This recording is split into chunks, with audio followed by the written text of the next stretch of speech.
I was very much struck by how the translation of the biblical writings jump-started the development of literacy across the entire world. Illiteracy was the norm. The pastor's home was the first school, and every morning it would begin with singing. The Christian faith is a singing religion. Probably 80% of scripture memorization today exists only because of what is sung. This is amazing. Here we have a Gutenberg Bible printed on the press of Johann Gutenberg. Science and religion are opposing forces in the world, but historically that has not been the case. Now the book is available to everyone. From Shakespeare to modern education and medicine and science to civilization itself. It is the most influential book in all of history, and hopefully people can walk away with at least a sense of that. Around 1900, almost everyone worried about the fact that you could see cities becoming more and more congested. You had horse carriages, and they left an enormous amount of manure. So there were lots of people who were really worried about the fact that by extrapolation, by 1920, 1930, all of New York, all of London would be covered by feet and feet of horse manure. How were you going to solve that? And along came the automobile. Again, the point here is not to say that a technology that we then innovated 120 years ago is the right one for today. Eventually, that will go, the way of the dinosaur. We'll find other ways, but we should not be kidding ourselves and believing that just wishing it wasn't so makes it go away. The way you do this is through technology. My concern is that if you get people adjudicating the comparative validity of need, you turn the whole world over to people who say, well, you don't really need that. Well, exactly who are you telling here that they don't get to have what they need? Because you don't mean that for yourself. You're not going to go live in a damn hut in the middle of Africa and burn dung. You're not proposing that. You're proposing that these damn poor people in the third world country, and maybe in your own country, and there's too many of those blighters anyways, that they should just be bloody well satisfied with the fact that they've got what they have now, and they shouldn't in any manner ever dream of having this sort of wealth of opportunities and security that we have in the West.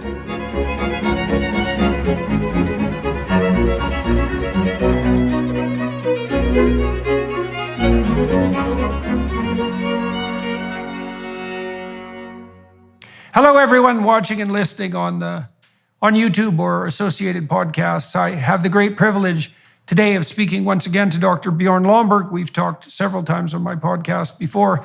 It's always good to talk to him. Dr. Lomborg researches the smartest ways to do good with his think tank, the Copenhagen Consensus. He's worked with hundreds of the world's top economists and 7 Nobel laureates to find and promote the most effective solutions to the world's greatest challenges, from disease and hunger to climate and education. For his work, Lomborg was named one of Time magazine's 100 most influential people of the world. He's a visiting fellow at Stanford University's Hoover Institution and a frequent commentator in print and broadcast media for outlets including the New York Times, Wall Street Journal, The Guardian, CNN, Fox, and the BBC. His monthly column is published in many languages by dozens of influential newspapers across all continents. He's also a best-selling author whose books include False Alarm: How Climate Change Panic Costs Us Trillions, Hurts the Poor, and Fails to Fix the Planet. The Skeptical Environmentalist: Cool It! How to Spend $75 billion to Make the World a Better Place, the Nobel Laureate's Guide to the Smartest Targets for the World, and Prioritizing Development, a cost-benefit analysis of the UN's Sustainable Development Goals. All right, hello, Mr. Lomborg. Very nice to have the opportunity to speak with you again. I thought today we would start our discussion by talking about what young people are being told. And I want to lay out a few ideas for you, and we can delve into this and we'll move on from there. So I've just been reading Alex Epstein's book, Fossil Future. And in that book, he details out, first of all, his belief that in the foreseeable future, that not only will we have to use fossil fuels, but we should use them. And he explains why, I would say, on ethical and practical grounds. But he also says something that struck me as very interesting, which is that the view that's being put forward to young people of the role of human beings on the planet in relationship to the environment is essentially predicated on an implicit religious metaphor. And I want to lay out the metaphor, and I want to lay out why I think his claim that it's a religious metaphor is technically correct. So the story is something like this. The planet is fragile and virginal and continually pillaged. The pillaging forces are the patriarchy, essentially, the social structure. It's a masculine metaphor. The social structure is viewed as a force that's nothing but devouring and negative. And so you have nature, you have culture. Nature's all positive, culture's all negative. Then you have the individual, also part of the story. And the individual is basically characterized as some combination of predator and parasite. And so the reason that's a religious story, as far as I can tell, is this is complicated, but I'd like to be able to lay it out. When I wrote my book in 1999 called Maps of Meaning, it struck me that the basic cognitive and perceptual categories were something like chaos, order, and the process that mediates between them. I looked at a lot of mythological work, a lot of religious writing across multiple cultures, and tried to look at the correspondence between that and certain neuropsychological models that were being built, including models of hemispheric processing. So our hemispheres are set up in some real sense so that the right hemisphere processes novelty and chaos and possibility, and the left hemisphere imposes order. And the fact that the hemispheres have this structure indicates, because they're adapted to the natural world, let's say, indicates that the most fundamental way of perceiving the world is something like a place of possibility and chaos and potential on the one hand, and a place of habitable order and culture and predictability on the other. So you have those two domains, and then consciousness looks like it's the process that mediates between the two. And Epstein, now I learned in 1999 that these domains, chaos, order, and the process, were always represented metaphorically or symbolically. It's like an a priori axiom of cognitive function and perception itself. The chaotic domain, potential and so forth, tends to be represented with female symbols, feminine symbols, and the orderly domain tends to be represented with masculine symbols. And so you can see how this plays out in the modern world, because you have Mother Nature, who's virginal and fragile, being raped by the catastrophic patriarchy. And you can see those metaphors lurking underneath, right? There's the positive female, the negative male on the cultural front, and then you have to lay the individual on top of that. And the individual in that story, positive feminine, negative masculine, is also represented negatively. Now, that's a very compelling story because it does cover all the domains of existence. And there is a beautiful and plentiful and positive element of untrammeled nature, let's say, and there is a tyrannical and predatory aspect of culture, and the individual can be a destructive, parasitical, and predatory force, but that's only half the story, and that's the problem. And so the point I'm trying to make is that we can't structure our perceptions without using something like an a priori category system. And the a priori category system, whatever your a priori category system is, your religion. It functions in exactly the same way. And we have a religion now that's focused on nature worship, the derogation of culture, and the damnation of the individual. And that's the story that's being told to young people, right?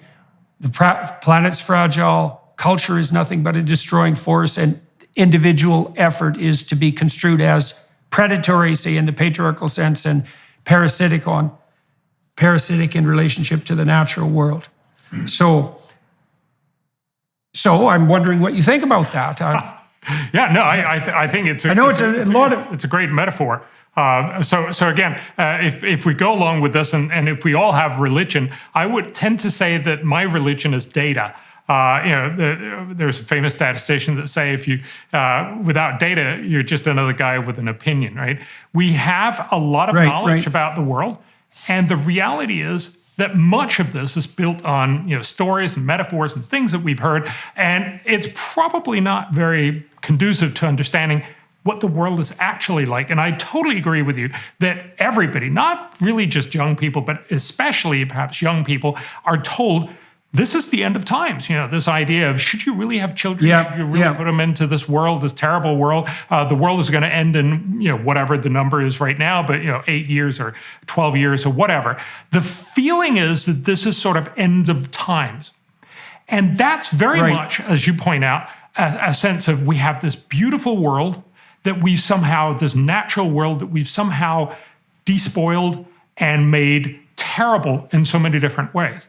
And I would argue that certainly if you look back in time, this very clearly is a very modern way of thinking about the world. 200-300 years ago, we were terrified of nature because we really worried about the wolves out there. We were terrified about nature in the sense that it would kill us in all kinds of ways. Just think about one of the things I'll talk about a little later, smallpox, a disease that we've eradicated in 1978. But even in the 20th century, it killed about 300 million people. So, it killed a couple of, somewhere up to 5 million people every year. This is a terrible disease, and it was not the only disease that you were struck with. This killed royalty and everybody else. Nature used to be terrible. What has happened is that we have actually found a way to live such that we can now say we like nature, we love nature, we want to set aside lots of nature. Remember, most of European nations, for instance, cut down most of their forest to build navies, to fight each other. But the fundamental point is you get reforestation when you're rich, when you're well off, when you can actually deal with the issues. And so again, that tells you something that I think is incredibly important if we're actually going to have a good conversation. It is that you need to understand overall things are moving in the right direction and that we're much better off, with just one statistic. If you look at the number of people that die from climate-related disasters, so these are the disasters that we hear about all the time, floods, droughts, storms, wildfires, extreme temperatures, those kinds of things. We have pretty good data for that. We certainly have good data for the last 100 years. How many people die every year? Well, it turns out that in the 1920s, about 500,000 people died each year from those disasters. That's a terrible outcome of the world. How many people die today? If you ask most young people, if you ask most people in the world, they'll probably think that number has gone up, and it's just worse and worse. Nothing could be further from the truth. Last year, so the last full year that we have, 2021, less than 7,000 people died. We've seen a decline of more than 99%. Why? It's got nothing to do with climate. It's not because climate has gotten better or indeed really worse. We can't really tell in most of these impacts. There's a few of them we can, but mostly we can't. What has changed is our ability to handle it. That's why we don't die from smallpox. That's why we can afford to actually make sure we have forests. That's why most rich nations are reforesting. And that's why fewer and fewer people are dying from these disasters. So I think we need to tell that alternative story, if you will, that yes, you hear all these terrible things, and it doesn't mean that there are no problems. There's still lots of people that are terribly troubled from floods. There's still lots of people that are terribly troubled by droughts and all these other things. There's still a lot of infectious disease from both tuberculosis and malaria. The world is not fine, but the world is much better. And that's important because that put us in a very different frame of mind. It means we are not, looking at the world being despoiled, and hence we need to make some sacrificial offerings to, please this deity that we're worried about. It's instead to say, look, we're actually dealing with this in the right direction. We're actually making things better, but we can do even more. That's a very different message, and of course, one that's much more optimistic, and I would hope. Well, it's also more balanced. Okay, so you started talking about the relationship, your concentration on data, and so I wanted to delve into that a little bit. So There's data, of course, and data would be something like a representation of the patterns in the world. Not merely the subjective patterns, not merely the psychological patterns, but the patterns in the, well, let's say the objective world, the patterns that exist in somehow that transcend mere subjectivity.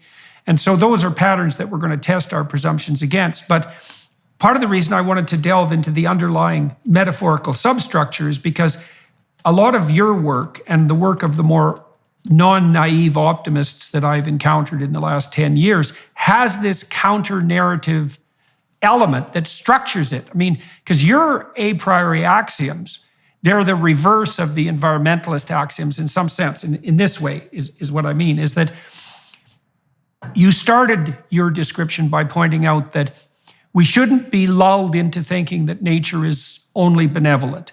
It's only been a very short period of time, historically speaking, that any of us at all, anywhere on the planet, had the luxury of ever assuming that nature was a benevolent force for more than a few seconds, right? And so, because nature is conspiring in all of its benevolence to destroy us as rapidly as it possibly can all the time as well, with cold and heat and floods and disease and acts of God and volcanoes and earthquakes, et cetera, et cetera. And so you have to be extremely naive if you don't also see nature as a threatening force. And so now you shouldn't see it as only a threatening force because we're also dependent on it. All right. So you flesh out the malevolent nature side of the story. But then you also say, well, look, everyone who's listening, don't be so pessimistic about our culture, our Western culture, let's say, but the global culture even more broadly, because in many ways we've been moving in the right direction. Things are a hell of a lot better by almost every metric you can imagine than they were 100 years ago. They're better by most metrics than they were 50 or 20 years ago. And not just a little bit better, a lot better. So then you can flesh out the positive side of the culture. And then on the individual side, you can say, well, you know, there are people who are predatory and there are people who are parasitical, and everyone is subject to temptation and failure to hit the mark, let's say. But by and large, people are striving in the right direction. And you can view human beings as a positive force, even though there's some ambivalence about that. And so that fleshes out the story. You know, you can also think about it as Rousseau versus Hobbes. And strangely enough, you come down more on the side of the Hobbesians, even though I don't think that's your temperamental proclivity. Because for Rousseau, right, the nature was all positive. We were turned into negative creatures because we were perverted by our socialization. And human beings, well, for Rousseau, human beings were innately good, assuming that they weren't warped and twisted by culture. But Hobbes had the alternative viewpoint. Hobbes said, well, the state of nature is chaos and war, and we need a strong socializing force in order to integrate and organize us so that peace can obtain. And I've thought for a long time that a comprehensive worldview melds Rousseau and Hobbes. It's the same comprehensive religious idea in some sense, is you need a representation of nature that's positive and negative. You need a representation of culture that's positive and negative, and a representation of the individual that's positive and negative. And we've offered a crippled religious view to young people. It's also got this apocalyptic end, right? This apocalyptic undertone, which is not only is nature virginal and fragile and culture rapacious and predatory and the individual corrupt, but this is a bloody emergency and the apocalypse is upon us. Like if it isn't tomorrow, it's 10 years from now. All of that's religious force, I would say, operating at the metaphorical and mythological level. And a lot of what you've been doing, and I want to get at the foundations of this, a lot of what you've been doing is saying, well, look, let's just hold on the apocalyptic vision side. It isn't obvious that the bloody catastrophe is upon us now in any manner that would make incautious emergency action anything other than destructive.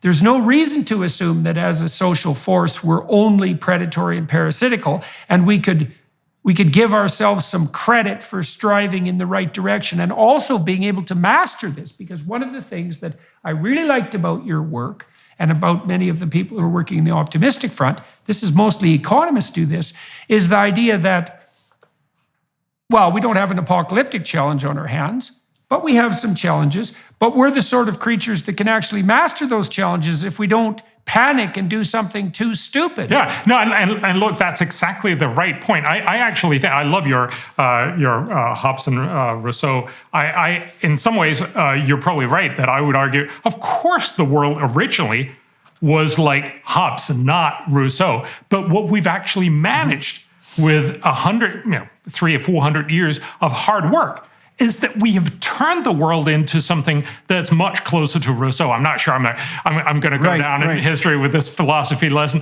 But yeah, the fundamental point is what we achieve is by making the world safer for us, by actually achieving to make sure that people don't die from smallpox and that they don't die from all these other things, that we can actually produce a lot of the things that we need for our world in a much more sustainable way. Remember, if you look at the history of, for instance, fire over the last 10,000 years, typically whenever humans come around, they just burn the whole stuff because it's in their way. If you're Indian, we have lots of evidence to show that Indians just burned large tracts of land because it brings out the animals. It makes them defenseless, and you can kill them and you eat them. It makes a lot of sense. But that's really destroying nature. What we're doing now, of course, is to a very large extent that we grow very efficient food so that in rich countries, at least in countries that have sufficient resources to actually care about other things than just surviving,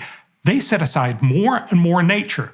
That's why, just in Denmark, where I am right now, we used to have about a third of the country covered in forest. Then we cut about all of it down. So we're down to about 2%. Now we're back up to 14%. Why? Because we're rich. We actually and we plant forest so that we have places to take our kids out and watch it. And so again, the point here is, it's not just optimism, it's actually realism to recognize that you're only going to fix the problem by looking at the data, finding out what are the challenges, fix many of these challenges, and realizing you can't fix everything, or at least not everything at once. So you fix the most important challenges that takes the least resources to get the most impact. So, fundamentally, and again, this is what the economists love to say, the ones that have the biggest bang for the buck. But in reality, it's much more about making sure that if you can only do some things, sometimes you do the smarter stuff first.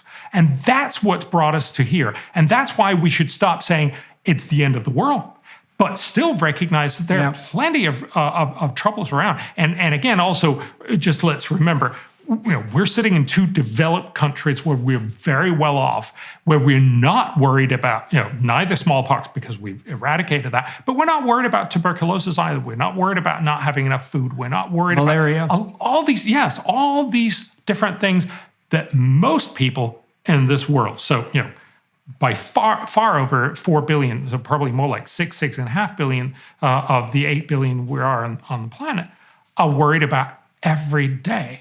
And that's why I'm also really frustrated with this way that we're very often so focused on saying, for instance, on climate change, which is a real problem. We're saying it's the only problem, and then we forget about all these other things where we could help much more, make sure that people are saved much better, and that they could also then eventually get to a point where they would want to, preserve nature and think about other things than just simply making sure they survive the night. Okay, so we talked about some of the reasons that this new quasi-religious view of the world and our place in it might have arisen. Your point was that, well, because of technological progress, we've been able to begin to view nature as a much more benevolent force than we ever had the luxury to before. But there's some other social pressures, let's say, that are pushing this narrative forward that I think are worth delving into. You mentioned one when we just had a bit of a preliminary conversation, is that there's a huge competition for people's attention online, and that competition has intensified dramatically in the last 20 years because there are so many voices clamoring for everyone's attention all the time. And one of the advantages to an apocalyptic vision is that it is attention grabbing.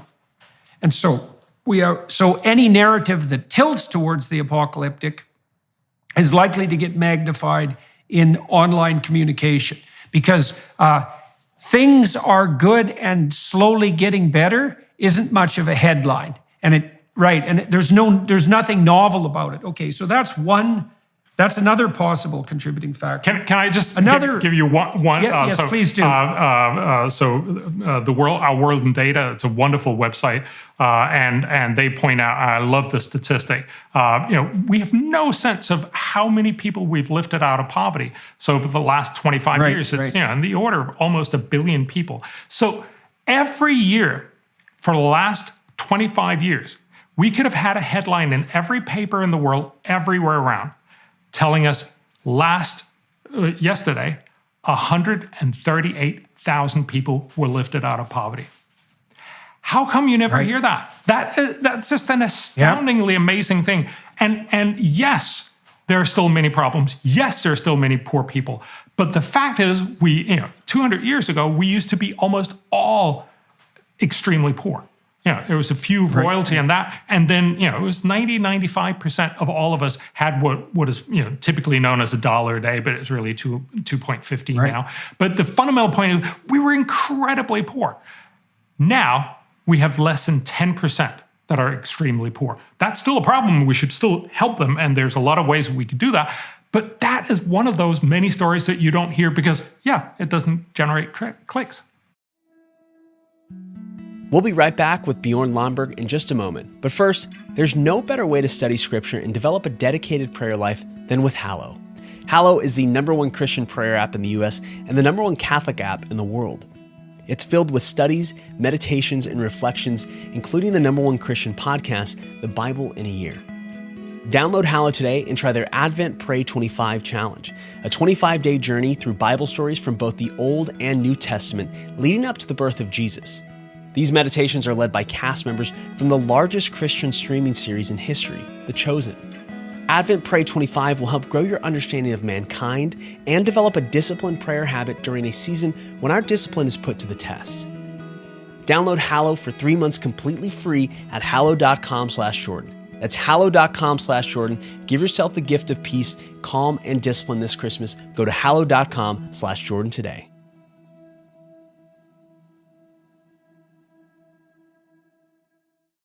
Yeah, well, part of it, and it's a deep psychological problem too, is that we are structured psychologically so that the negative has more impact than the positive does.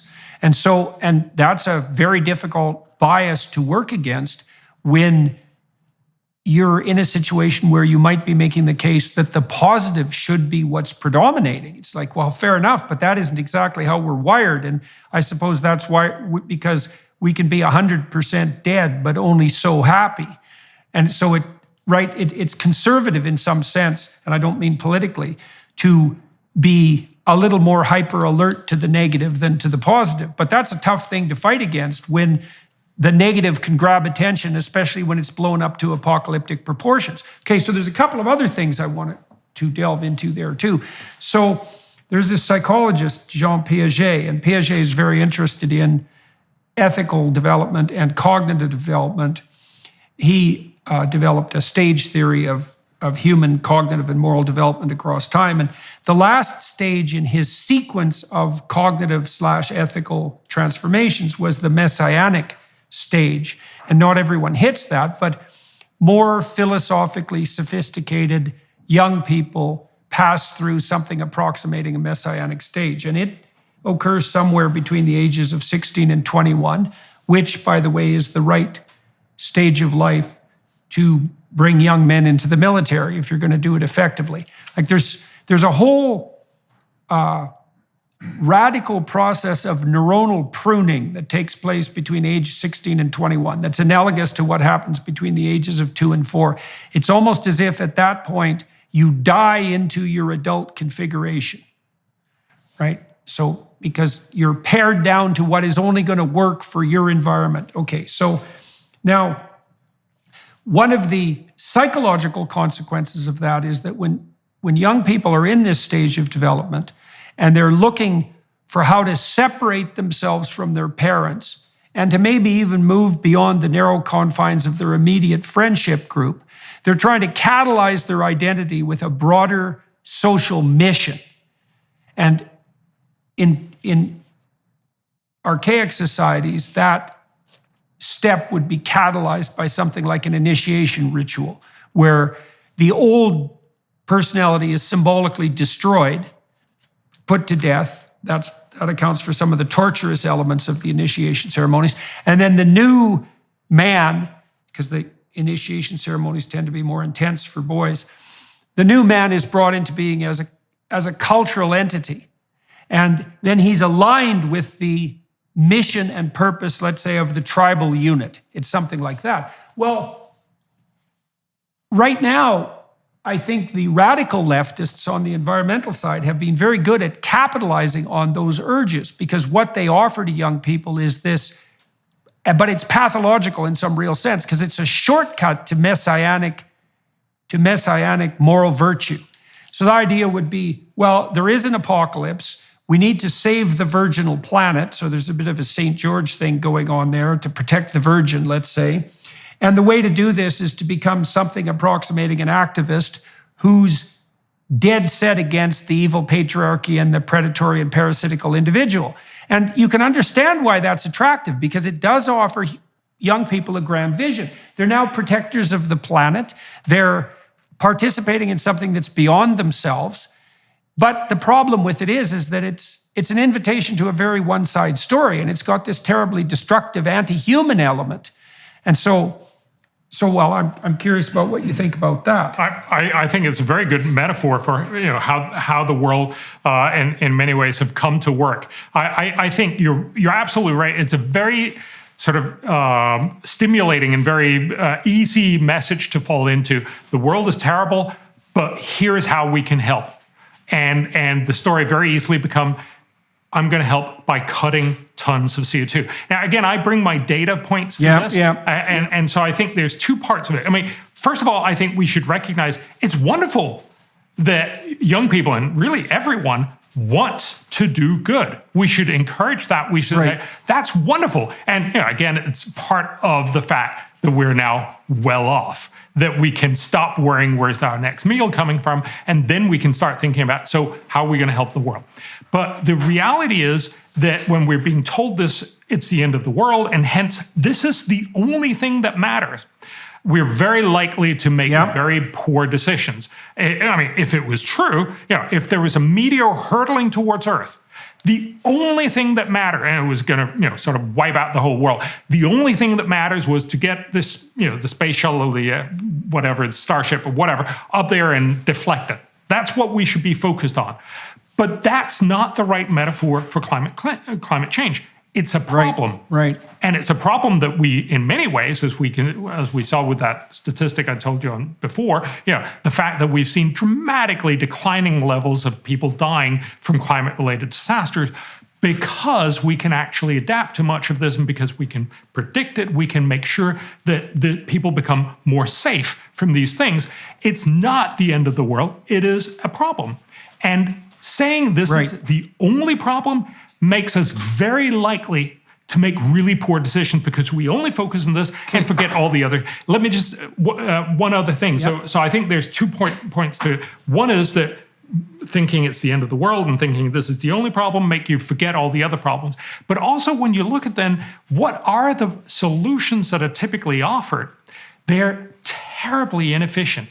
So they will typically involve something along the lines of saying, I'm going to forego driving my car, which will at best have virtually no impact. It's not that, please do it if it makes you feel good, and especially if it works into your plans, but it's not how you solve the world. And, people will talk about going vegetarian. Again, great thing. I'm vegetarian, but it's not going to save the world. You need to get a sense of proportion. Most of the things that people talk about are small fractions of what it'll actually take.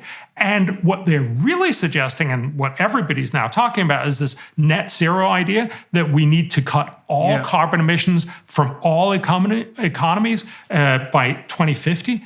This would be enormously costly and also terribly, terribly fatal for many countries, especially the poorer countries, who basically keep alive by having lots and lots of access to fossil fuels. One way of just seeing that is right now, half the world's population survive on nitrogen that comes from fertilizer, that comes from natural gas. We have no way of knowing how we could possibly get enough nitrogen to feed most of the world if we went to net zero.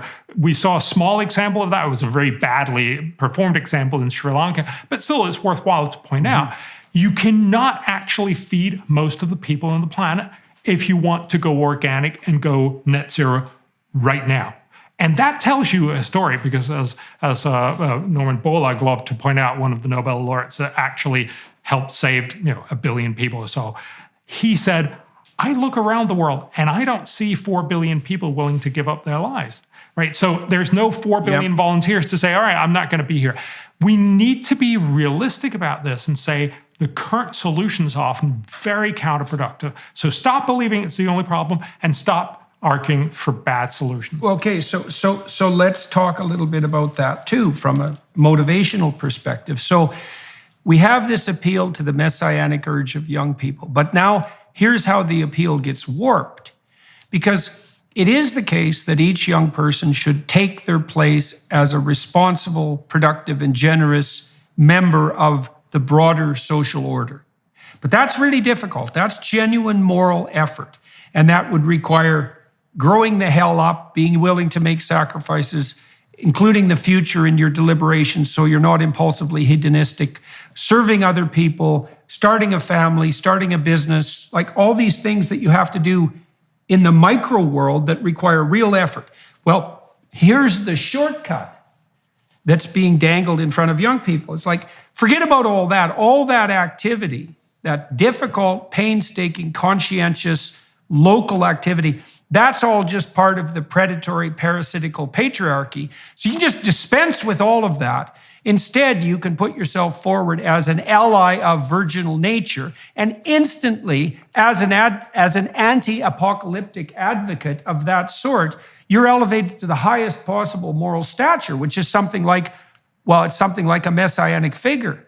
I'm saving the planet. It's like, well, I don't think you are. I don't think you're doing any of the work necessary to save the planet. I mean, one of the things I really liked about your work when I came across it, and that's probably, it's got to be 15 years ago or more now, was that you had done the detailed, data-driven work that was necessary to differentiate the landscape of problems. So first of all, you'd admit to the complexity of the problems that were in front of us. You weren't falling prey to the idea that there was only one problem, there was one solution, and you were the person, merely by advocating for that solution, who was now God, Emperor of the world. There was none of that in your work.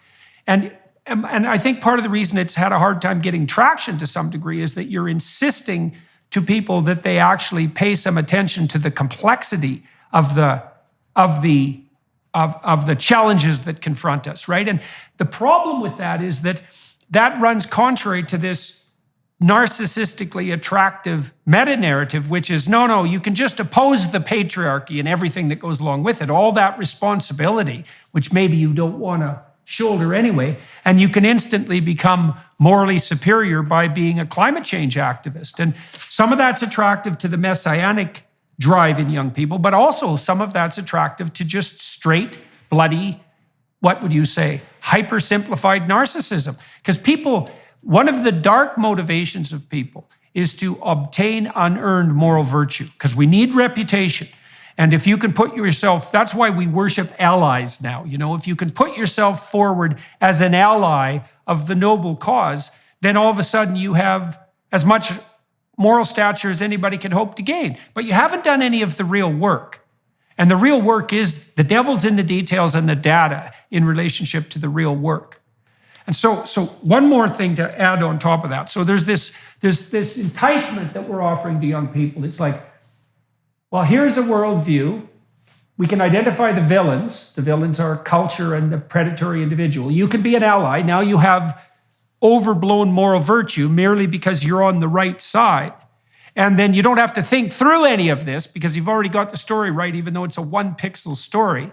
So that's a very bad moral trap. But then there's something darker going on too. You know, in Epstein's book, Fossil Future, he cites some of these, the more radical environmentalist types who say things like, I think it was McKibben he quoted, who said something like, as far as I'm concerned, the vista of an unspoiled river, so any natural environment that's completely untouched by human beings, is so valuable that one person or a billion isn't worth that. It's something very close to that. And so there's a malevolent anti-humanism that's at the bottom of this too, which is also, it's part of this metaphor. It's part of the idea that intrinsically, human beings are something like a cancer on the face of the planet, or a virus, or a biological force that's gone wrong, a Malthusian nightmare, and that only that which is completely unsullied by human beings, untouched by human hands, is intrinsically valuable. And you can put that forward as a moral claim and say that you're on the side of nature, but the flip side of that is, yeah, like if there's too many people on the planet there, mate, which of them do you think should go? And exactly how are you going to bring that about? And so that's the dark side of this like apocalyptic environmentalist utopian narrative, is that human beings are categorized as evil in and of themselves, and all human activity as evil. And you know, one of the things that we've discussed is that not only is that a pathological viewpoint and extremely dangerous, but interestingly enough, it's probably also counterproductive from the hypothetical perspective of the environmentalist utopians. Because if the goal is to produce a greener, more biodiverse planet, let's say, then it seems to me, this is something we can discuss, that the evidence suggests very strongly that if you make people richer, we can talk about what that means, if you make people richer in a benevolent manner, or at least you get the hell out of their way, then they start caring about the environment in a distributed manner, and you get a positive relationship between the remediation of absolute poverty and environmental awareness. So not only does this narrative not solve the climate problem and destroy the economy, it actually I think it makes the climate problem a lot worse. And we're seeing that play out in Europe right now. Shopify is the all-in-one commerce platform trusted by millions of entrepreneurs to create their online store and so much more. Shopify makes it simple to sell to anyone from anywhere. Whether you're selling succulents or stilettos, start selling with Shopify and join the platform simplifying commerce for millions of businesses worldwide.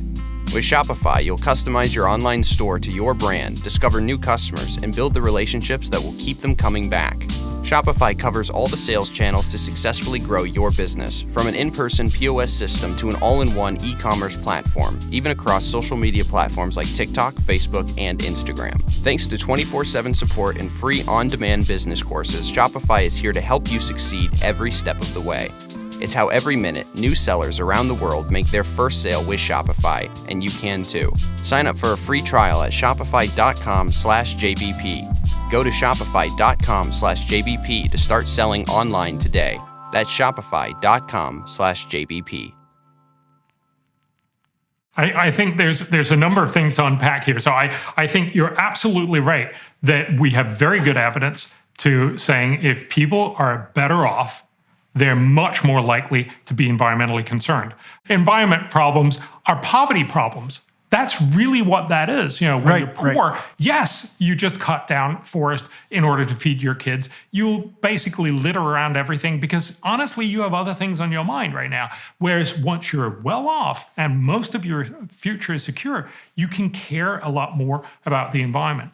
And I also think, yes, you're absolutely right. There's a lot of people who seemingly get a lot of sort of instant credit by just throwing paintings of whatever, painting at whatever famous painting they're in a museum with, or just get some sort of glue themselves to highways or whatever.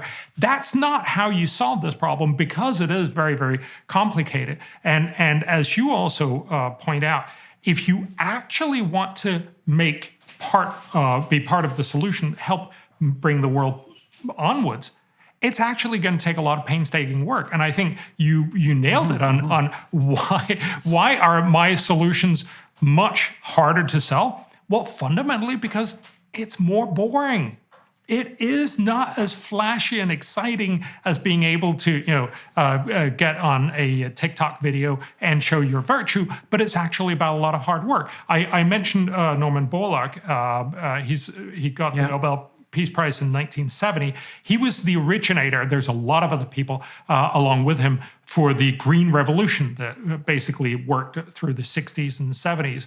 And most people today probably don't even remember it, but if you go back and read what people were worried about, we were incredibly worried about the fact that most nations just would not have enough food. And so, there was literally people considering maybe we should do triage and say, well, India is just a goner, they'll just have to sort of die out. And what Norman Borlaug said was, we actually have the technology to make much more food on every hectare or every acre of land. We do that by making genetic modification. So he just did it with normal genetics. He simply constructed, together with lots and lots of other researchers, constructed seeds of both rice and wheat that were shorter. And that meant they were shorter, and so they could put more energy into their kernels. And that meant there were many more kernels, much less straw, and we got much more food. That is, in a very short hand, that's basically what fed the world. That's what brought India from being a basket case to now being the world's leading rice exporter. It doesn't mean that there are not problems in India. It doesn't mean that we've fixed everything. But what that tells you is this is the way you actually walk towards a solution. So a lot of environmentalists, a lot of very, very smart thinkers back then basically said lots and lots of people are going to die. Literally hundreds of millions of people are going to die. And I'm okay with that because, it had to happen. Whereas the right way is to sit down and actually use science and spend your entire life working on making these rice grains more effective. It's not nearly as sexy. And of course, I'm only telling the big story because he got the Nobel Prize. There were lots and lots of other researchers whom I don't even know, none of us really remember anymore. But those are the people that actually made it work. And so I'm often struck, as you also point out, I'm often struck when people say there are too many people on the planet, because when you drill into it, it means, just enough of me, but too many of you. It's never, you're not actually going to have you or your family leave, but you think someone else should go. Now, I get the idea of saying that maybe in some sort of very detached way, we would like to see a world that had fewer people. I think that's probably wrong, but you can have that argument. But if you actually look at it in the philosophical implications of that, is that you're telling lots and lots of people to die. The reality should be, I think, and that's what our history shows us, is when you have rich and wealthy countries, you can actually get both. You both get fewer kids because once you grow up, once you get rich enough, kids actually start to be really expensive, so you have few of them, and that's one of the reasons why we no longer see this population explosion as people talked about in most of the rich world. Actually, we're likely to see that spread over the whole world in the next 40 years or so. So we are over most of the problem. And what we have managed to do is we can now grow food much more effectively, and we should be moving towards growing it even more effectively, so that we can have all the people well-fed on less and less land, so there's more space for nature. We're doing that in the rich world. We can also do that in the poor. The thing that's interesting here, or one of the things that's interesting, you talked about Norman Borlaug and about the sexiness of say, your vision. And the thing is, when I started to delve into the research on the economy and environment front, I actually found the work that you were doing, so to speak, highly sexy, because I thought, oh my God, here's a better story. We could make everybody in the planet rich, and I want to go into what rich means, and at the same time, make the planet much more sustainable on the biological front. We could do both of those. Why isn't that just way better than the Malthusian zero-sum game? Let's delve into those issues a little bit. So we're offering young people a cheap way out of their privilege-induced guilt. So now they have this Rousseauian landscape set in front of them. They're pretty secure.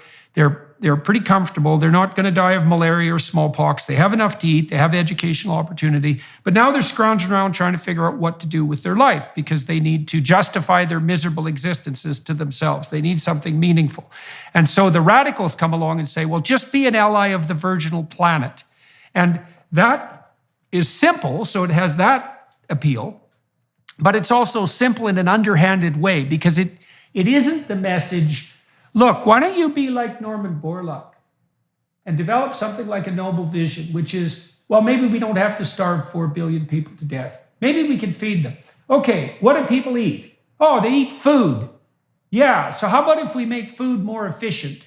We make agriculture more efficient. Let's see if we can feed all those people. And that's a pretty hard problem, so how about I devote my whole life to this? And then you might say to young people, well, that's a hell of a price to pay to devote your whole life to something. But we could be saying forthrightly, well, don't you want an identity? Like, don't you want to devote your life to the solution of some genuinely difficult problem? I mean, that's where you're going to find meaning. I mean, how meaningful has your work been to you? Very meaningful. And I think, so I just wanted to slightly flippantly, but not only flippantly, say, I'm very, very pleased and gratified that you thought this was very exciting. I think it's also a little bit because you're a nerd. So, it is a more nerdy solution, and it is less immediately satisfying, but I think that's exactly the point we need to get out. We need to tell people this will ultimately be a much, much more rewarding understanding. Look, we should also have people that work on climate because, again, climate is a real problem. But you're not going to solve it by throwing paint at something. You're not going to solve it by telling people you can't, you shouldn't, you should freeze, you should not have a nice life. The way you're going to solve this, of course, is by being the guy that comes up with the technology that actually delivers clean energy or cleaner energy at much lower cost. This is how we've solved pretty much all problems. We haven't solved them by wishful thinking or telling people, I'm sorry, could you not do stuff that you like to do? That never works. What does work is you come along with a better solution. This is a slightly trite metaphor, but back in the 1860s, the world was basically fishing up all whales. Why? Because whales have this wonderful opportunity of whale oil. Turns out the whale oil just burns much, much cleaner and much brighter than any other oil. Remember, that was pretty much the only lighting that you had back in the 1860s. So pretty much all Western European and North American rich homes were lit up with whale oil. And so everyone just went out and to the ends of the world to catch whales. You could not have stopped the slaughter of whales by telling everyone, I'm sorry, could you dim your lights a little bit? Could you go back and have that sooty light that you didn't like? That's not going to work. What did work was, ironically, that we found oil in Pennsylvania, right? That we actually found ground oil, the oil that we just used today, mineral oil, and you could substitute that for whale oil. Turned out it was much cheaper, it burned better, and it was much easier to get hold of.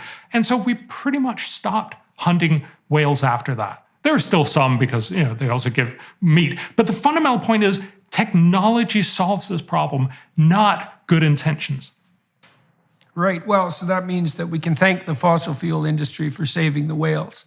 And you can thank, if you think about it, well, we can thank the fossil fuel industry for a lot of things. If you think about in around 1900, almost everyone worried about the fact that you could see cities becoming more and more congested. You had horse carriages, and they left an enormous amount of manure. So there were lots of people who were really worried about the fact that by extrapolation, by 1920, 1930, all of New York, all of London would be covered by feet and feet of horse manure. How are you going to solve that? And along came the automobile. Again, the point here is not to say that a technology that we then innovated 120 years ago is the right one for today. Eventually, that will go, the way of the dinosaur. We'll find other ways, but we should not be kidding ourselves and believing that just wishing it wasn't so makes it go away. The way you do this is through technology. Well, especially, okay, so let's talk about wealth a bit, because in the West, it's easy for people, like I saw yesterday, I think it was Extinction Rebellion or one of these damn groups put out this message saying that, well, you know, people should just stop flying because flying produces water vapor and carbon dioxide. And, you know, really, we don't need to fly. And so I'm reading that and I'm thinking, well, because there's Marxism of a terrible type lurking underneath. It's like, well, who the hell determines what we need exactly? I mean, first of all, needs aren't self-evident. Really what you need to do is you need to breathe, you need to drink water, and you need to eat. After that, what constitutes a need gets pretty damn dubious. And my concern is that if you get people adjudicating the, what would you call it, the comparative validity of need, you turn the whole world over to people who say, well, you don't really need that. And you don't really need shelter. You don't really need, well, you can have bugs. You don't really need food. You can eat a minimal protein source. Well, you don't really need children because they're kind of hard on the planet anyways. You certainly don't need pets because they add to the carbon dioxide load. You don't need your fireplace. You don't need a gas stove. You don't need a heater. And then what you have is this insistence that the way to planetary salvation is to tell other people what they don't get to have. And what's interesting about that too, and this is the hypocritical element, and I certainly see this at the elite Davos global level, it's like, well, exactly who are you telling here that they don't get to have what they need? Because you don't mean that for yourself. You're not going to go live in a damn hut in the middle of Africa and burn dung. You're not proposing that. You're proposing that these damn poor people in the third world country, and maybe in your own country, and there's too many of those blighters anyways, that they should just be bloody well satisfied with the fact that they've got what they have now, and they shouldn't in any manner ever dream of having the sort of wealth of opportunities and security that we have in the West. Then we could talk about wealth, because people in the West are guilty about wealth. Well, we have all these things we don't need. It's like, well, yeah, that's actually the definition of wealth. You got a choice of toothbrushes. Maybe you don't need it, but it's not a bad side effect. But we should get down to brass tacks here, people. When we're talking about wealth for the typical person, here's what we're talking about. Your house isn't too cold or too hot. So you have heating and maybe you have air conditioning. That'd be kind of nice. You have running water. You have good sanitation. So you have a toilet and you have clean water. You have a plentiful supply of high quality food that you don't have to spend all your time scrounging around to deliver, and it's reliably sourced. And your children have the opportunity to live healthily, and to be educated. That's like 90% of wealth. And so when we're talking about wealth that we want to provide the rest of the world, we're not talking about 1920s spats-wearing capitalist depredations, champagne, hooker, and cocaine. We're talking about the basics of life, right? Temperature regulation, provision of water, provision of food, health and opportunity for children. And we still haven't provided that to everyone in the world, and we could. That's one of the things that's so optimistic about your work.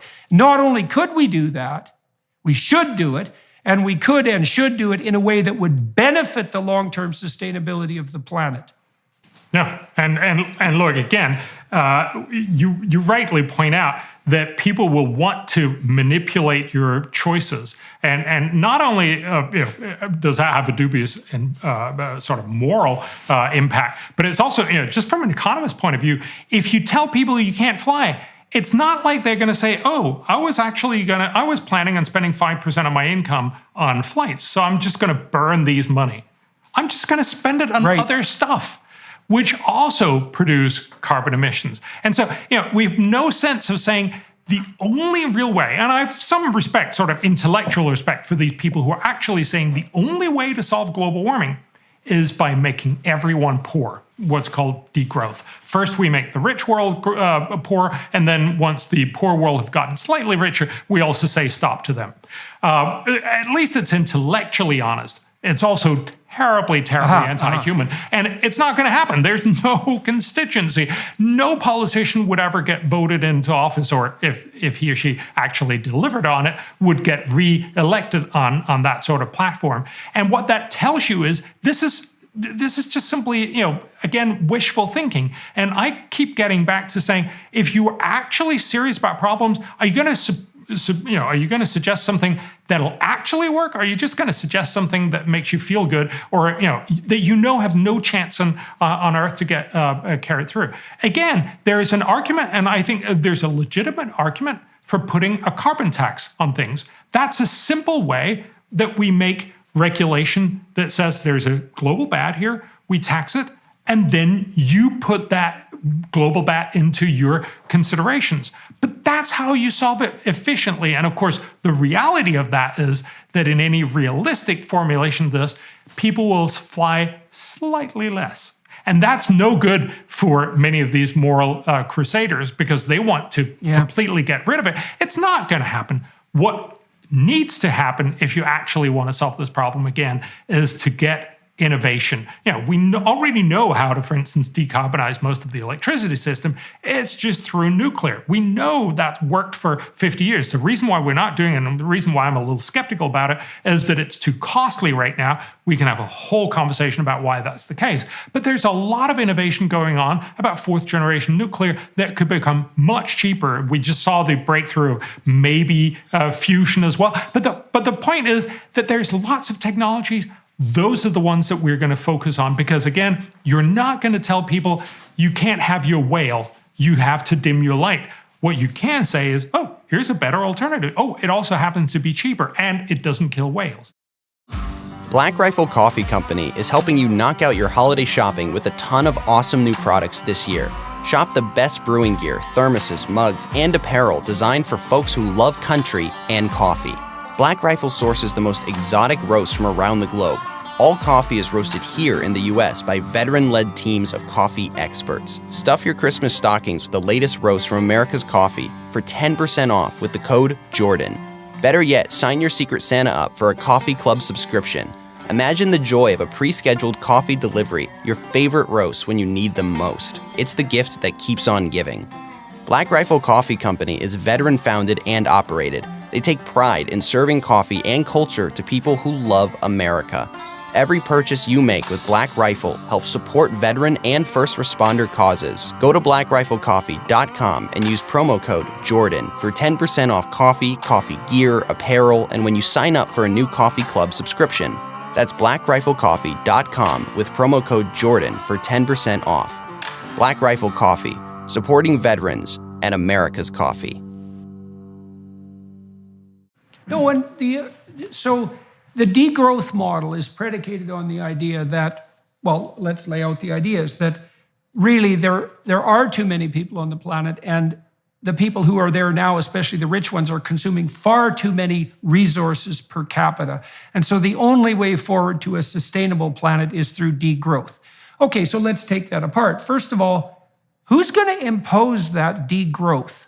Like, can you imagine the totalitarian state that would have to be built in order for every single one of your purchases to be monitored, which is really what the plan is in some real sense? I mean, that's just a terrible, nightmarish vision of petty tyranny everywhere, where every single move you make is analyzed in terms of its overall planetary consequence, and only calculated by people who do not have your best interests in mind, by the way. But worse than that is that there isn't any evidence whatsoever that if you use this strategy of degrowth and you make people poor, that you're going to get anything approximating the beneficial effect that you propose. I mean, let's look at how this is already playing out. So what has Germany managed with an approximate degrowth strategy?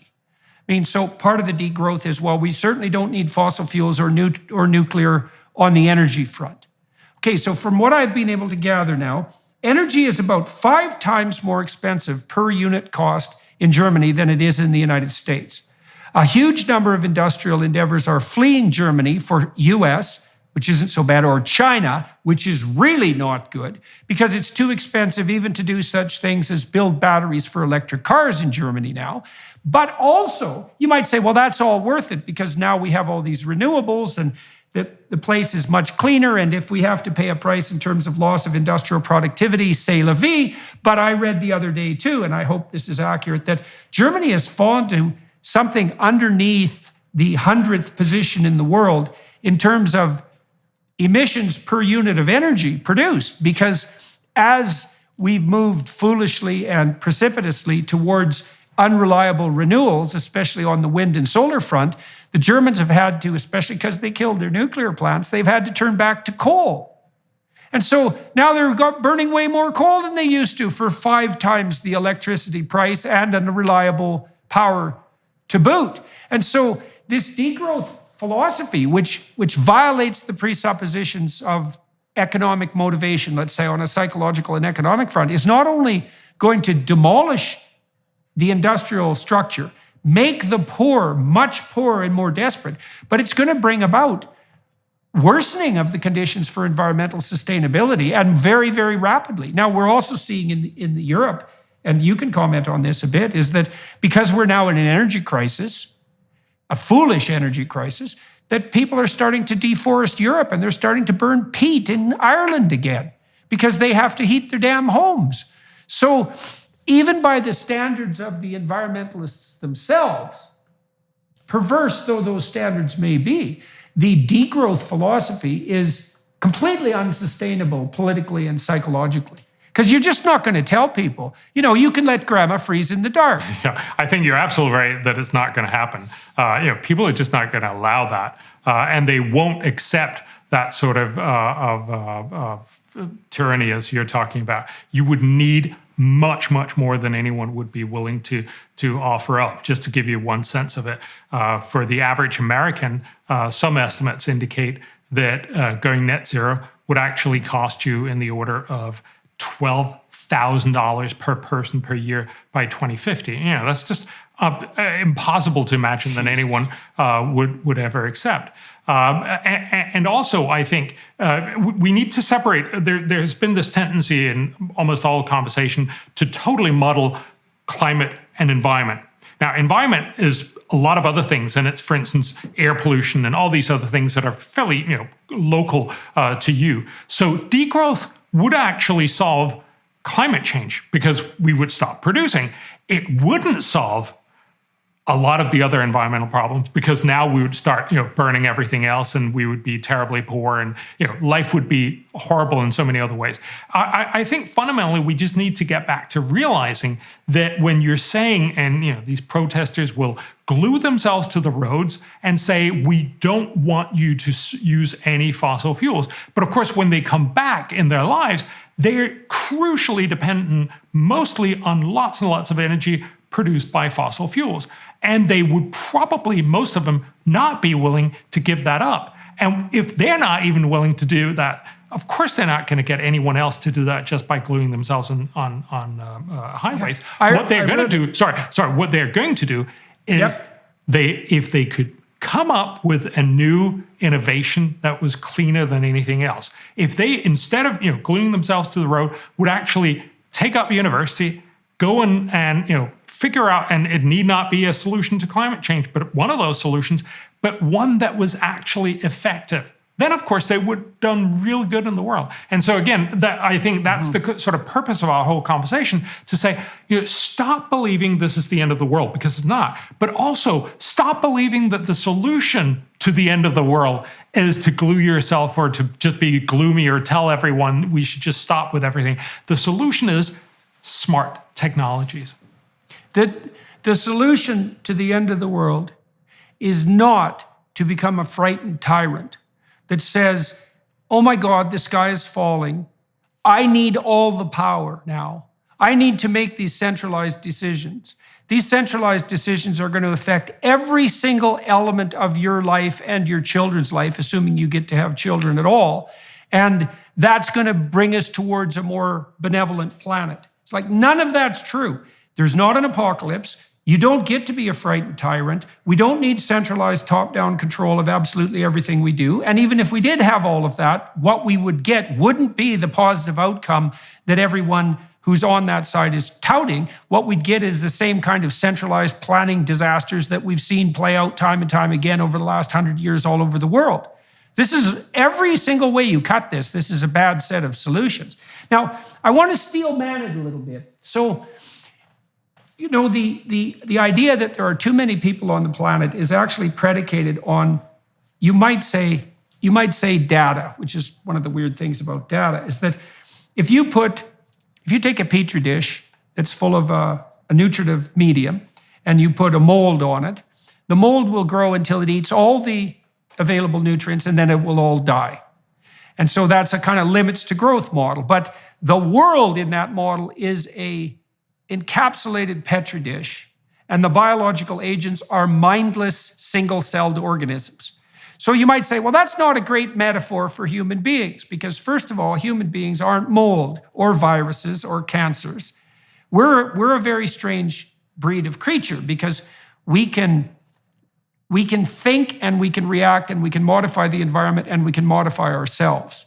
And so it isn't obvious at all. People say, follow the science. The science is Malthusian. We're all, microorganisms in a petri dish or rats in a colony. We're going to overpopulate till we devour everything. It's like, I don't think so.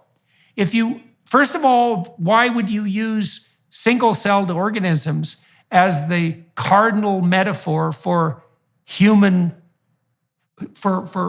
populations? It's a preposterous biological metaphor. And one of the things the economists have pointed out, as opposed to the biologists who tend to be more Malthusian repeatedly, is, look, you can create your linear models of what's going to happen if. But what you're failing to take into account is the proclivity of people to revolutionarily transform the way they interact with the world and to continually figure out how to do more with less. And there's no indication whatsoever that we've run to the end of that process. Quite the contrary, we'd seem to be getting faster at it all the time. And there's no reason to assume that the limits to growth petri dish model of human catastrophe is the appropriate biological metaphor. That's not justified by science, and 99% of scientists don't believe it. And one of the things that's so interesting, you know this perfectly well, is that economists and biologists have been betting against each other really formally since the mid-60s. And the biologists like, what's his name at Stanford, Paul Ehrlich, who's been screeching since the mid-60s about the fact that we're Malthusian organisms doomed to extinction. He's been wrong in every single one of his predictions, and publicly and massively, and I would say even murderously wrong in some fundamental sense. So he predicted that there would be way too many people on the planet by the year 2000. That was seriously wrong. He predicted that all of the prices of our commodities were going to spike through the roof as everything became more and more scarce, as there became more and more of us. That was 100% wrong. He had a famous bet with Julian Simon, and Simon collected, I think, just after the turn of the millennia, because Simon, the economist, claimed that, no, quite the contrary. As there are more people, there'll be more commodities, there'll be more resources, and the prices will fall. He even offered Ehrlich the opportunity to pick the basket of commodities they would bet on.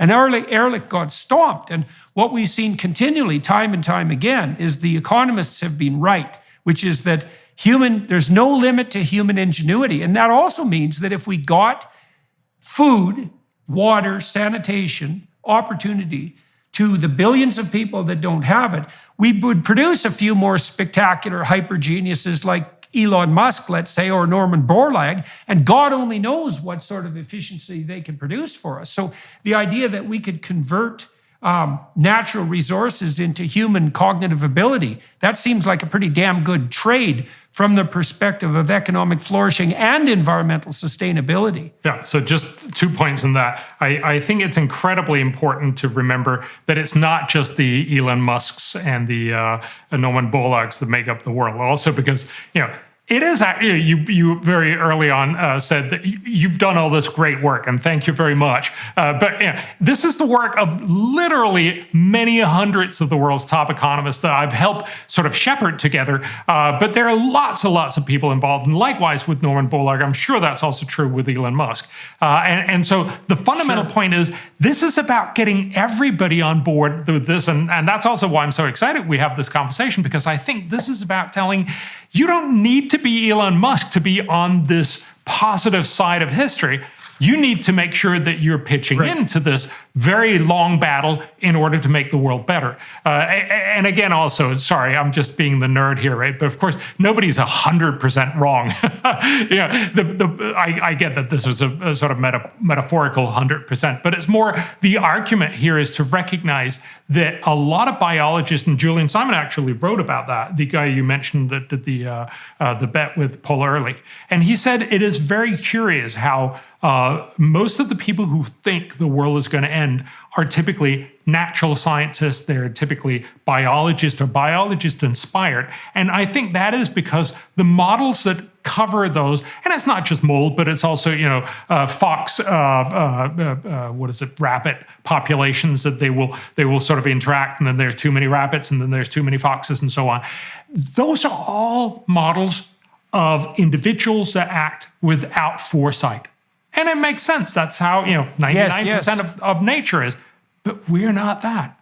We actually not only know how to think ahead of ourselves, that's of course why we're having this conversation. That's why we're worried about things like climate change. And again, you mentioned very early in the program, that there's sort of evolutionary reasons why we tend to be worried about stuff. I heard this one guy say, we're the descendants of the guys who worried about the saber-toothed tigers. The guys who said, it'll be fine, are the ones who, didn't get to pass on their genes. So in that sense, it makes perfect sense. And we should be happy that there's a lot of people out there pointing out, this might be a problem. Oh my goodness, this could actually be a problem. We just shouldn't believe that all of those problems are then all of the ends of the world. Because if our evidence has ever told us or they're anything, all the same problem. Yes. If our evidence has told us anything, that is that overall we have enormously succeeded. I just want to give you one other data point. In 1900, the average life expectancy on the planet Earth was 32. Today, it's like 74. We have more than doubled our lifetime. Each one of us has gotten twice the amount the life on this planet. That's just astounding. And actually, it hasn't stopped because of technology and because of medical advancement, but also because we get better, sanitation and everything else. We actually continuously see life expectancies to go up. It hasn't done so in the US, and we could talk about that. But globally, it absolutely does, and it still does, in the sense of every year you live, you add about 3 months to your life expectancy. How amazing is that? A stunning statistic. Yep, that's okay. So let's go back to the biological metaphor here. Okay, so we've already established, I hope for everyone listening, that we are not mold in a petri dish. That's a bad metaphor. So now you said, well, maybe we're foxes and rabbits, and there is this nature red in tooth and claw that's going to modulate our population by necessity, and that's sort of the biological argument, that even though we're not mold, let's say, we're more like foxes or rabbits, and we're going to multiply until the predators take us out or something like that. But I would say, here's why, biologically, that's not true. So Alfred North Whitehead, I believe it was, said the reason we think is so that our ideas can die instead of us. So here's the human cognitive transformation. So imagine that you go do something stupid and you get killed. Well, that's not so good. Now you're dead, but your pattern, even your DNA, is no longer around. That's a dead end. It's an evolutionary dead end. You did something stupid and now you don't exist, and neither do your descendants. Okay, so that's how animals work. But that's not how human beings work, because we've taken this new leap, and our leap is, well, let's make a virtualized self. Let's make an avatar in imagination. Let's play out a few different scenarios of what might be. Let's allow the stupid scenarios to die before we implement them. And then let's do that broad scale. That's why we have free speech. So what you and I are doing in this conversation, to the degree that it's successful, and this is what everyone who's listening is doing too, is that we're undergoing a sequence of micro deaths and micro rejuvenations. And so you'll offer an idea, and then I'll criticize it or add to it and kill some of it and shape it. And then you'll take that and you'll kill some of it and shape it, and we'll toss it back and forth with the hopes that by the time we finally implement it, we actually won't have to die. And so human beings have substituted the ability to think abstractly, which is partly to die abstractly, for the process of real death. And in principle, if we are capable of maintaining open dialogue and engaging in critical thinking, we can make most of the death that would otherwise be necessary to control our populations virtual. We don't actually have to act it out. We can act it out in simulation, and then we can only implement the ideas that seem to be productive. And we're actually really good at that. The whole human enterprise is precisely that. So that's another reason why the biological model is just not tenable. We are not of the same kind, even as foxes and rabbits. Certainly not of mold, and certainly not of cancer or viruses. And so the biologists who are thinking seriously, they have to take this into account. And I don't think they are, to paint with a broad brush. No, and I think that is why you have all these economists telling us, actually, in many ways, we have moved on and we're much better at fixing problems. And I think it gives a better way of thinking about problems that you say, yes, it's great that there are people out there pointing out problems. I'm happy that organizations like Greenpeace are there because they point out and nip at the heels of corrupt officials or governments that don't do their job and simply tell us these are potential problems. But it shouldn't be taken as, oh my God, that means we're all going to die. No, it means here is another of the many, many problems that have beset us from all time immemorial, and that we've also fixed, and typically fixed in a way that actually left the world better, not worse off. The environment is not purchased at the expense of the economy, and the economy is not purchased at the expense of the environment necessarily. They can work in harmony. And we know that. Well, how do we know that? We know that because as you accelerate people up the GDP production curve, so every individual is making more money, you get to a point where people, as we already pointed out, start to take a longer-term vision. And that vision includes environmental maintenance. So let's say we want a vision for the planet on the environmental sustainability side. So how do we do that? Well, why don't we produce as many people as we possibly can who are as concerned as they can be that their relatively local environment, the one they can actually control, is as green, productive, and sustainable as possible. We want billions of people working on this, not just a few. Well, how do we get billions of people working on it? Well, we help them with cheap energy and the provision of plentiful food.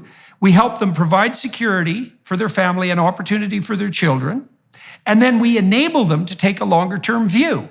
And they'll automatically start attending to the sorts of concerns that hypothetically predominate among the environmentalists. And the data that's going to happen is very clear. Yeah. So clear. So just to take a step back, the economists typically call this the inverse Kuznets curve. So basically what you see with most environmental problems, as you get richer, first problems increase. You get more air pollution as you industrialize in China or in India. And then once you get sufficiently rich that this has actually meant now your kids are not dying, you have enough food, then you start to worry and say, I'd actually like to cough less. And so you get the other side of this. So there is a sort of intermediate disconnect. So once you start getting people out of poverty, they actually get more pollution. Now, if you lived in that situation, you would undoubtedly make the same decision. You would say, I'd like to have more food and more opportunity for my kids, and then I'll cough a little bit.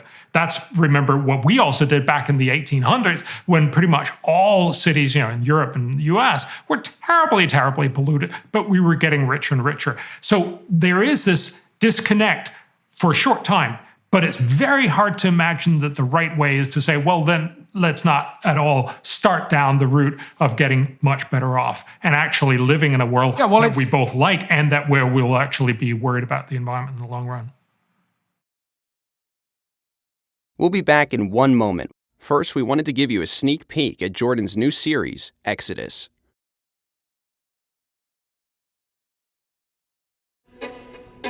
The Hebrews created history as we know it. You don't get away with anything. And so you might think you can bend the fabric of reality and that you can treat people instrumentally and that you can bow to the tyrant and violate your conscience without cost. You will pay the piper. It's going to call you out of that slavery into freedom, even if that pulls you into the desert.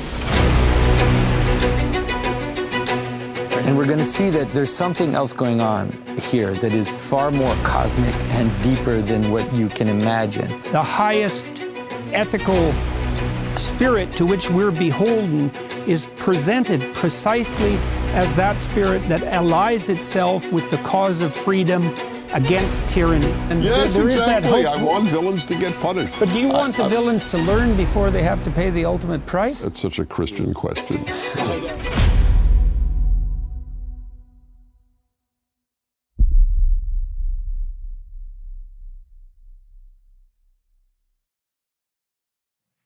Well, it's not like the developing countries are going to go along with this anyways. they They're are. just going to tell us colonials to Yes. go take a flying leap, which is exactly what they should do. And because basically what we're telling them is, well, you know, we got pretty rich and we're pretty happy to fly in our private jets to Davos and think about the globalist utopia. But we don't think you guys should have any of that. And, you know, the faster you get at being poor, the better. And there's just absolutely no likelihood at all that places like India and China are going to do anything but lift a middle finger to us when we do that, and rightly so. And then on the pollution front, we should differentiate that a little bit. It is true that as the world got more industrialized, and that will happen in places like China and India, that air pollution increased, for example, particulate production increased, but it increased, you could argue that it decreased inside houses as it increased outside houses. And so even that wasn't a clear downside on the pollution front, because, well, your work has indicated this quite clearly, or at least you've brought it to people's attention. In the developing world, because people burn dung and wood, very low quality fuel with high particulate content, many young people around the world are dying every year, and elderly people as well, because of indoor air pollution. Yeah. We have no sense of this. So, 3.5 billion people in households, mostly in the very poor South, they basically, as you say, cook and keep warm with dirty fuels like dung and cardboard. And the impact of that is equivalent, according to the World Health Organization, to, if you look inside huts, if you've ever been in one in Africa, they're terribly polluted inside. And it's like smoking 2 packs of cigarettes every day for 3.5 billion people. It's not surprising this kills millions of people every year. And again, it's not to say, if anything, this just simply makes us realize that there are a lot of different problems. And some of them you solve very simply by getting people out of absolute poverty. Not only do they stop dying from not having enough food and getting easily curable infectious diseases, but also they stop dying from indoor air pollution. One of the first things they do is they get a stove that actually runs on natural gas. Remember, that's why we're not, afraid of going into our kitchens in the rich world. And so it should be in the poor world. And we need to have that conversation. We need to understand. And that's, of course, why overall getting to developed country status is something that almost everyone aspires to, and certainly something that's worth having. Okay, so let's talk about some of the. So people who are listening, we spend a lot of time in the philosophical realm and in the relatively low resolution realm, trying to lay out the underlying conceptual landscape and to, what would you say, delineate something like a metaphysics of optimism. That might be a good way of thinking about it. But one of the things that's admirable about your work is that you also concentrate on the devil in the details. And so we wrote an op-ed recently that got a fair bit of distribution on a couple of problems that we could solve globally, let's say, we could address at a relatively low cost, billions of dollars instead of trillions. And so that's like 1,000th the cost for people who want to do the mathematics. So what do you see, what could people think about in terms of low-hanging fruit? What are things we could address in the next 10 years to speed the process of improvement and to address both economic and environmental issues simultaneously? Yeah, it's a great question, and that's really what I've been spending the last couple of years on, and really a very large part of my career is basically engaging people and saying there are lots of problems, and we should be honest about that. The world still has lots and lots of problems.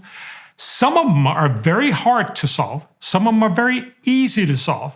If that's true, why wouldn't we want to solve the easy ones first? Some of them are incredibly expensive to solve. Some of them are very, very cheap to solve. Why wouldn't we solve the cheap ones first? So what we try to go for is simply, as you said, the low-hanging fruit, saying of all the different problems in the world, where are some really smart solutions? And it typically ends up being such that you can't solve all of the problem. Remember, we rarely solve all of any problem. We do, you don't go to university to learn everything. You go to university to learn enough.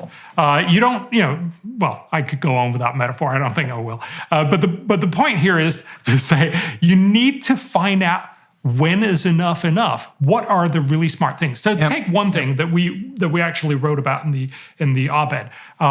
Everyone needs education. One of the reasons why countries have gotten rich is that people have learned reading, writing, communicating, understanding, and becoming much more productive citizens. So if you look back in 1800, almost the entire world, except for a very tiny sliver of the aristocracy, were basically illiterate. We are now in a world where more than 90% are at least technically literate. We've moved an enormous amount of way, and that's why a lot of rich countries are rich. That's why we're well off. That's why we have the human flourishing that we have. So this is incredibly important to understand. We believe that almost half of the difference between being poor and being rich is whether you have an educated population. Now, nobody disagrees. Yes, we should all have educated people, but the truth is, it's really, really hard. We know that in rich countries because we have that conversation constantly. How do we make our schools better? But it's much, much clearer in the rest of the world. So we look a lot on what the World Bank calls the low income and lower middle income countries. So that's about half the world's population. It's 4 billion out of the 8 billion we're on the planet. So you could say it's the poor half of the world. In that part of the world, when you do studies, you probably heard about the PISA studies. We try to find out how good are students around the world to do different things. So there's similar kind of studies done across pretty much all of the world. It turns out, and this is terrible, so there's 650 million kids in school. So kids and adolescents in school in the lower 4 billion of the world, so in the low and low middle income countries. Of these kids, 80% cannot read and do math in any reasonable way. And let me just give you an example of what that means. It's not, rocket science. It's, for instance, you let them read a statement like this. VJ has a red hat, a blue shirt, and yellow socks. What color is the hat? 80% of the kids can't answer this when they're 10 years old. Likewise, a 10-year-old's math question would be, we have 6 pieces of cheese. What is the way to divide this to 2 people so each get the same amount? And again, about 80% can't. The right answer is 3, by the way. But this is really depressing. And the truth is, we don't know how to fix this. We know a lot of ways that don't work. So for instance, in Indonesia in 2001, the parliament decided they spend about 10% of public expenditure on education. So a lot of money on education, but they decided we're going to do more.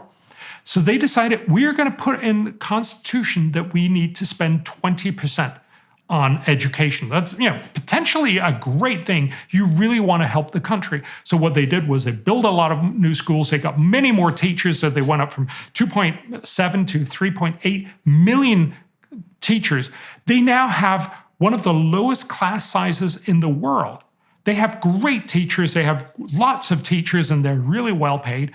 Unfortunately, you couldn't tell the difference in the outcome on students. They were still just as bad. And of course, what that tells you is, so there's this wonderful study, it was called Double for Nothing.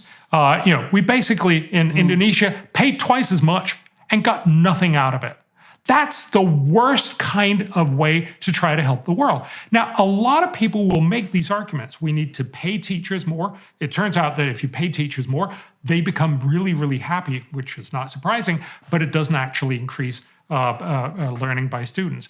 Likewise, if you make class sizes smaller, it has virtually no impact. What is the main problem here? The main problem is it's really hard to teach a lot of kids. So, say there's perhaps 60 kids in a class in typical Global South. To teach them, they're all 12-year-olds, but they're wildly different abilities. Some of them are incredibly bored because they know all the stuff and they want to go on to the next class. Many of them have no clue what's going on. No matter what the teacher tries to do, it's always going to be wrong for most of the students.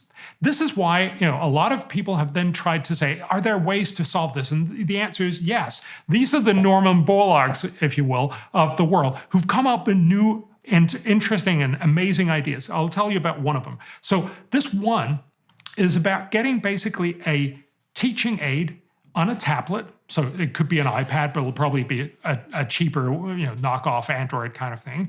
And then it teaches you at your level. So what it does is it starts asking some questions, and you can pretty quickly find out what is actually your level. And then it'll teach you through that school year. So 1 hour a day. This is partly because then you can actually still have most of the school running as it usually do. Then it also means you can share the iPad or the tablet with many, many other students over the day. If you have 1 hour a day for a year, the amazing thing is we now know that you can triple the learning. You can actually make kids learn 3 times as much, as if they'd gone to school 3 years. Now, remember, it's a low-quality school, so it's not as amazing as it sounds, but it's still much, much better. Yeah, but it's an improvement. Well, what it means, Bjorn, is that you're now putting children for an hour a day into the only place that learning actually takes place. So we've known this, psychologists have known this for 100 years. So this psychologist named Vygotsky, Russian psychologist, came up with this notion called the zone of proximal development. And what he noted was that one of the things he noticed was that parents spontaneously speak to their infants and their toddlers at a level that slightly exceeds their current comprehension level. And they do this automatically. And so you can imagine that there's a horizon of learning, and the horizon of learning is the place that's optimally challenging for you. That's the only place. That's also, by the way, on the border between order and chaos, technically speaking. That's the only place that learning ever takes place. And so if you have a classroom full of 12-year-olds, say 60 of them, some of them have an IQ of 70, which means no matter how hard you try, no matter how much effort you expend, you'll never get them beyond the basics of rudimentary literacy.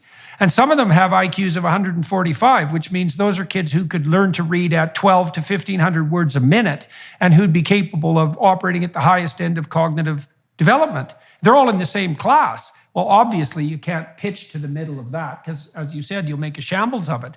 But the data that you're laying out in terms of the effectiveness of this technology is an indication of the utility of finding that zone of proximal development. That's what people talk about, by the way, when they talk about the zone, being in the zone. And I like the particularity of your solution too, because you're saying, well, look, we need to educate people. We need to educate them because educated people generate more of the wealth that provides security and opportunity. Literacy is core to that, and say basic numeracy. You can't even operate a computer without that. And then we have some very efficient technological strategies that are also cost-effective where we can target and solve that particular problem. It's very particularized. And that's also a lovely vision. It's like, why not make education cheap and useful? It's incredibly simple. And also, remember, there are lots of other solutions. Don't first focus on those. Focus on these incredibly effective ways. So, we talk about, and there's lots of different data that shows how do you make sure these tablets don't get stolen? So you need a place that you lock them up for the night. How do you recharge them? You need a solar panel. You need all that cost. You also need some people to operate it. But all of this has actually been proven. So one of the things that we've helped do, and this is by no means just us, is now Malawi, one of the poorest countries in the world, is actually aiming at, over the next 4 years, to spread this out to all of their schools. So that's more than 3,000 schools, and they're going to get this out to all 1 to 4 graders, fourth graders. That's an amazing achievement. Again, this is the kind of thing that will make Malawi richer because they'll become more productive in the long run. So we do the whole cost and benefit calculation. So this will have real costs. We're talking about several $1 billion if you were going to do this globally. But billion is a very low number when you're thinking about how much we're spending on some of these other problems. As you mentioned, it's not $1 trillion. And secondly, it's going to dramatically improve all of these countries to become better so that they'll both be better off to have human flourishing, but in the long run also have better environment. We actually then try to say, well, so for every dollar you spend, how much good do you end up doing? Turns out that you make so much good that it's equivalent to $54 of social good in the long run. So every dollar in, $54 out. And this is based on which is realistic 54. That's 54 more dollars that you could go off and do some more good with, too. Yes. So, although, remember, because again, one of the things much of this is somewhat out in the future because that's what education is all about. Yeah. Of course, but we have this reflexively anti-capitalist notion in the West often that lurks at the bottom of some of the metaphorical realms that we've been discussing, that there's something suspect about wealth. But the thing about wealth is that if you use it ethically, it's life more abundant. If you use that ethically, then part of the utility in gathering wealth is that hypothetically you can go, well, first of all, make more wealth with it, but you can do good things with it.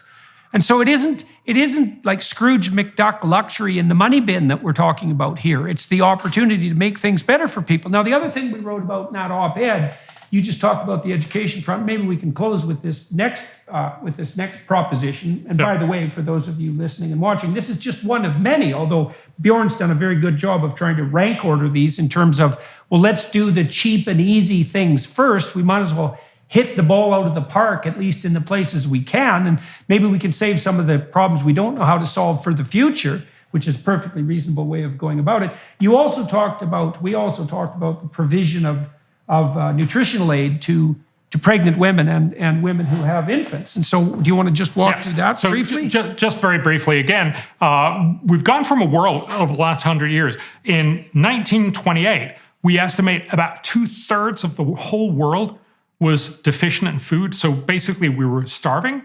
2/3 of us were starving. Today, that number is down below 10%, but that's still very high. That's still about 800 million people. So there's still a big problem. Again, we can have diminishing problems and still want to do something about it. How do you fix this? Well, in the long run, you actually need to get much better productivity in agriculture, and we have some other solutions for that. But it turns out just giving out lots and lots of food is not only very expensive because you actually have to distribute it, it also typically destroys local agriculture. If you give out all the food, then they don't have any incentive to produce it next year, and you actually end up very easily make more problem. We have a few really good solutions. One of them is this, and that's the one for pregnant women. So one of the things with pregnant women is they basically start off the next baby, right, in their bodies, and they typically have very low levels of vitamins and minerals and nutrients. Now, again, if we gave them all the nutrients, that'd probably be better, but that turns out to be really hard. But we can give them all the necessary micronutrients, vitamins in a pill. We already do that in a simple sense because we give them what's known as vitamin A and, I'm sorry, I'm just blanking on that. Some other thing. That's sort of in the standard package from the World Health Organization. But if we expand that, the pill will be a little more expensive. But remember, we already have the whole infrastructure in place to hand out this pill. It's one pill every day for every pregnant woman. That's about 50 million pregnant women we're talking about every year. So it's not a small operation, but it would actually be fantastically cheap because we just need to exchange that pill. It's already being done there. We just need to get many more produced and get them distributed and get some more information out. And if you do that, it means that the child will be born with a better possibility of developing its own mind. We know that because if you're not born early or if you're not low birth weight, you have better chances in your life. So we can basically make about 50 million kids better chances next year. If we did this, it'll cost in the order of $140 million. So it's literally peanuts that we're talking about. But if we did that, these kids would grow up. It would basically mean that somewhere between 2 and 3 million more kids would be better at school. They would go longer. They would learn more. They'd become more productive. They would help their countries become richer. Again, this is a simple thing, and it's a very well documented thing. And we know that if you spend $1 here, you can do about $38 of social good. And again, this is not just making up more value or McScrooge, as you were talking about. This is actually making sure that really poor women can make the life for the next generation much better. The point here is not that this is what you should be doing, but it's one of the many things that you could choose and say, look, I want to do something that actually matters and that has huge impact, rather than just go with, oh my God, the world is terrible, and then I'm just going to give up, or I'm just going to go for these cheap, easy virtue signaling. This is about, there are a lot of technologies, there are a lot of innovations where we can actually make a lot of good at very low cost, very effectively. Isn't that what we should be doing for 2023? Okay, so let's sum up this conversation. I'll sum it up briefly, and then let's see what you have to add or subtract from that. So we started by talking about the underlying metaphysic or even theology of the current worldview, and laid out the proposition that we tend to insist that young people see the planet as a fragile virgin, and culture as a rapacious predator, and the individual as a parasitic predator, and that has its echoes in the a priori religious landscape, but that it's a very one-sided story. And the corrective to that story is, well, nature can be pretty damn hard on us and needs to be tamed and controlled in a manner that's sustainable. We should be extremely grateful for what our culture has provided us with, not least the ability to look at nature as though it was benevolent. And we shouldn't be so damn hard on individual people, because for all their flaws, they can be Norman Borlaug, for example, or the people who worked along with them, who are genuinely contributing not only to a much more productive and generous economy, but also doing that in a manner that's beneficial on the environmental front. And so we need to balance our viewpoint, and we need to stop terrifying young people into apocalyptic nightmares by insisting that the world is going to collapse and that all the power should be given to terrified, centralized tyrants. So that's the first part. Then we talked a little bit about the motivational landscape for that worldview, is that people are being enticed into these apocalyptic views, partly by being offered an easy pathway to moral virtue when they're susceptible to that need. And so it's all about climate, it's all about carbon dioxide. There's only one problem. If you're just concerned about it, that means you're morally virtuous. You've identified the enemy and now you have nothing else to do. That's a bad model. The proper model is for people to develop a theory of the world and of their own action that's as sophisticated as the actual problem set, and to be willing to devote mature time and energy to the solution of a set of real problems which we could solve. And then we sort of closed the conversation, mostly you did that, by delineating a couple of the areas that are basically constitute low-hanging fruit. We could educate poor people for a relatively low outlay economically, certainly one that would produce a tremendously high return on investment. We already know how to do that. The infrastructure is already in place. And we could do the same thing on the nutritional front. And then we'd have fewer starving and stunted children, and they'd all be more well-educated. And why wouldn't, and then we also pointed out, being wealthier and being more intelligent, they'd also be more likely to take a long-term view of let's say, ecosystem sustainability, and they'd start to work in a distributed manner to serve the environment locally. And so, why the hell is that a bad idea? That seems to me like a really good idea. So anyways, that's my summary of the conversation. Do you have anything that you want to add or subtract to that? I think it's a great summary. I think it really just summarizes into, you got to stop believing that this is the end of the world. That's not what the data shows us. And we've talked about that for a number of different things. So we live much longer. We're much less poor. So there are many fewer poor people. Air pollution, for instance, indoor has gone down dramatically. We know how to solve many of these problems, and we are a smart species, so we will keep on learning how to fix this.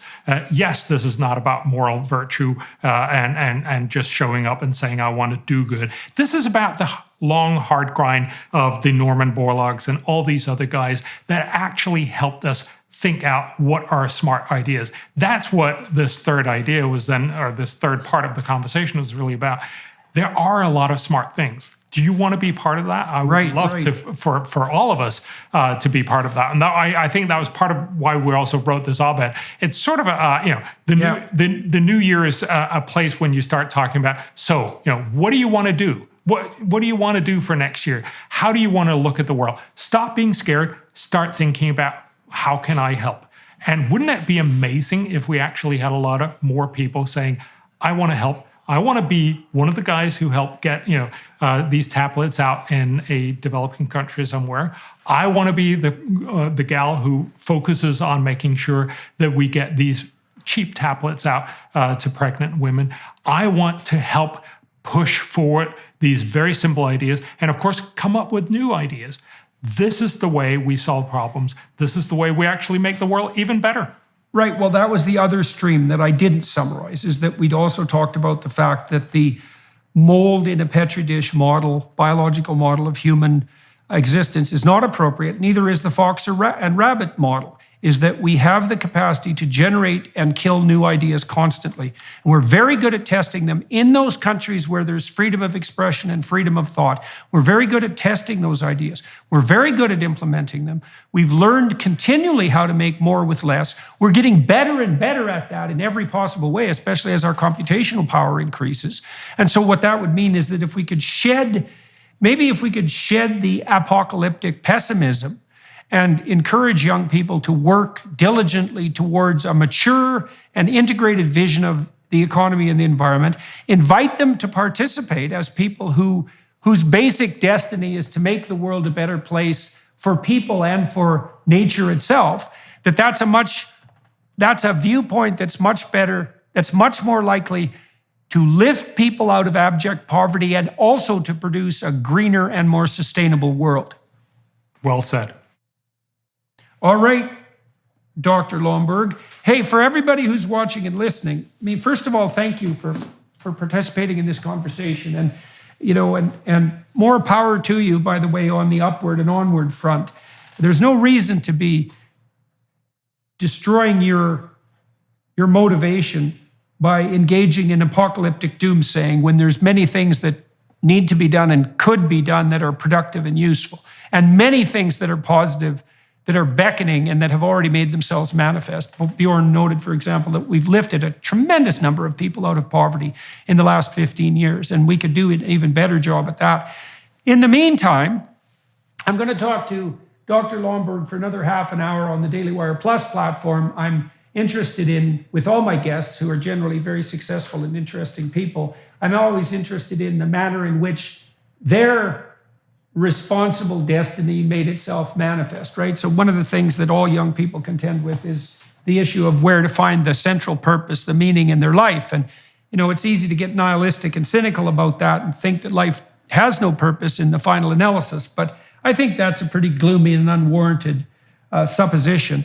And one of the things I have seen among the people I've met whose lives are together and who are doing productive and generous things is they do find engagement in something that's truly meaningful, and it does get them out of bed in the morning and help motivate them to be productive, and not only for themselves and not only for their own gain, if in case that has to be said, but so that they're working in a manner that's extremely socially responsible and meaningful in a reciprocal manner. And so I'm going to talk to Bjorn about how his interests made themselves manifest in the early part of his life in my attempt to trace how such things come about. And so we'll see you in January. And Merry Christmas to you, by the way. Hello, everyone. I would encourage you to continue listening to my conversation with my guest on dailywireplus.com.